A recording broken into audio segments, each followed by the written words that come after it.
It's summertime and it's hot. Some would say super hot.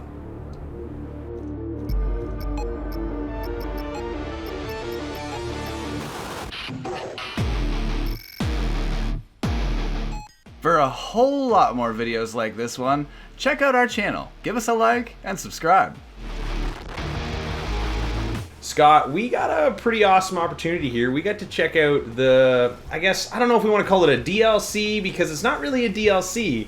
Mind Control Delete, the next kind of rendition of the SUPERHOT series. What did you think jumping into this one? Yeah, this one's really cool. They started off developing this as kind of a free DLC expansion, but it ended up being so big that it warranted its own release. But it is also free if you own SUPERHOT. You get the access to this game as well, so that's really cool. Good on them for that. But getting into the gameplay of this one, it's more of the same. It's SUPERHOT all over again with a little couple tweaks here and there to freshen it up a little bit, but basically that same tried and true combat. What did you think of this one? Well, let's just say SUPERHOT sticks to exactly what they did in the first game, because I'm confused as all hell playing this. I don't know what the overarching story is here. You know, there's computer hacking stuff going on. You know, it's a confusing game to follow, but it's not necessarily meant to be followed in that sense, right? It doesn't follow this same, linear storyline that we see in a lot of games that we play. This is like, you want to be the biggest superhero, action superstar John Wick style guy that you can be in this game. And, the more brutal it is, the more fun it is. And that's the way this game plays out. And it's no different in the first one as it is in this one. And like you said, we get a few new tweaks here. And let me tell you, I think it really, really expanded the way this game plays. We're getting these new style hacks. And kind of as we play through these successive levels in this game, we get to unlock the abilities of these hacks, and these hacks allow us to,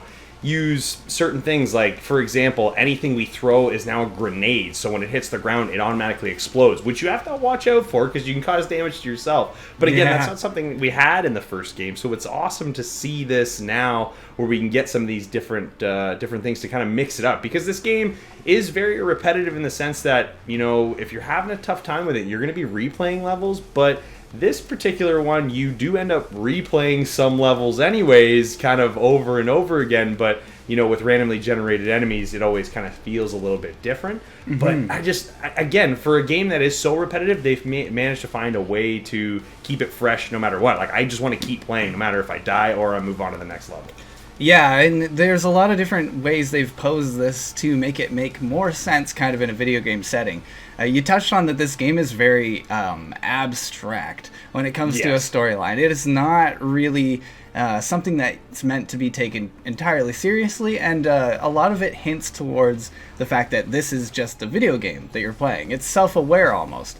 There's some interesting things in the storyline, but the way they present the levels to you in this one is kind of more in a challenge mode than the first game was. The first game would run through, I believe, 24 levels just kind of in a row, and then there is maybe different challenges you could impose on yourself, like katana only, and complete it that way. In this, they've kind of just shooken the whole bag up. That way you jump into a challenge room, so to speak, a node, and this is kind of comprised of a bunch of different rooms. So that node and those rooms could kind of pop up in a similar way further on down the road, but with different enemies, and now you have different hacks potentially, and a different core as well, which is another kind of system that's at play here.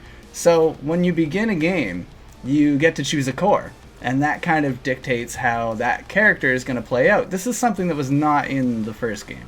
And this was a cool aspect. It really is, because it gives you a little bit more kind of agency at how you want to play. You can get these kind of one that allows you to hot swap, just like in the first game.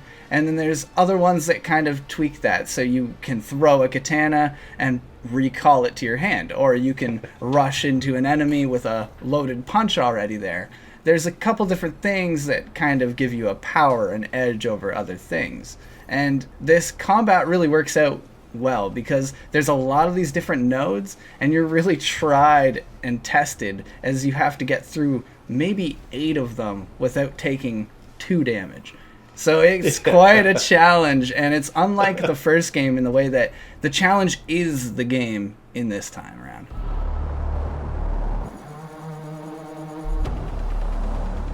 It is basically challenge room after challenge room, and it's just how quickly can you get through with, style points, picking this up, whipping the katana this way, like you said, catching it, throwing a shuriken. Like, I mean, there's so many different, options at play here, and it's just, this is what I love this game, because like I said, it feels repetitive in a sense, because you're seeing the same red block characters in the same white world all the time, but every level, no matter if it looks the same or not, is different. It always plays out different. So that's the challenge I love, and that's really where I get addicted to this game, and what really brings me back to it every single time, no matter if it was the first one or this brand new kind of standalone DLC, free LC, whatever we want to call it. I guess we just call it the sequel at this point, because I honestly think this game is bigger than the first one now. Like you said, they made it so big it had to become its own entity, opposed to being just a DLC package.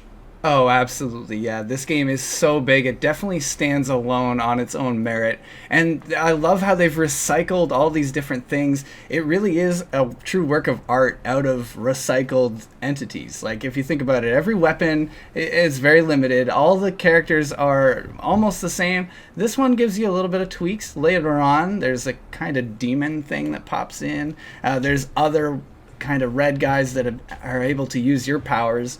There's things that kind of surprise you along the way, but for the most part, this game is just reusing all the things from the first one and adding just like a little bit more. And the way it looks in these levels kind of changes a little bit. The art style of this game is really kind of super modern and super sleek and very digital. And they use that to kind of tweak with the levels, further on in the 8th floor nodes. And when you get up into the higher levels, like the maps and the things and everything kind of looks a little shaky. They do these things to kind of ruin the perspective from you. And it also changes like it's a meta thing. They know that you're looking at this game, so they're going to impose difficulty that's not just more enemies, if that makes sense. Yeah.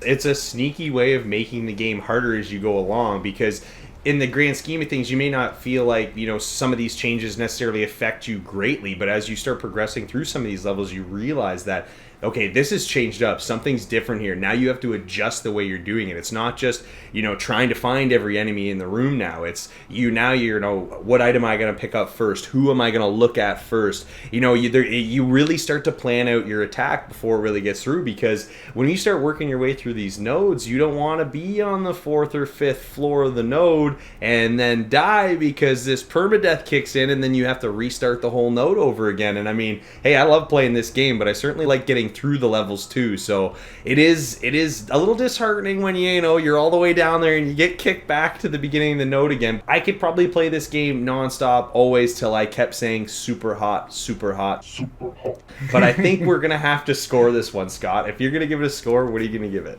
Yeah, I'm absolutely in love with this game. This version of SUPERHOT is the best package I've seen. They took the first game and gave you challenge after challenge after challenge and really raised the level on the play. I'm there with a 9.5. I really have nothing to add to this. You know what? I was thinking about this too. I'm like, you know what? I don't have anything to complain about this game. I've had a great time. If you're a fan of the first game, you're going to love this one. If you haven't played a SUPERHOT game, you got to jump into this one. I'm giving it a 9.5 as well. A near perfect follow-up to the original. Awesome gameplay refreshed for a bigger and better challenge.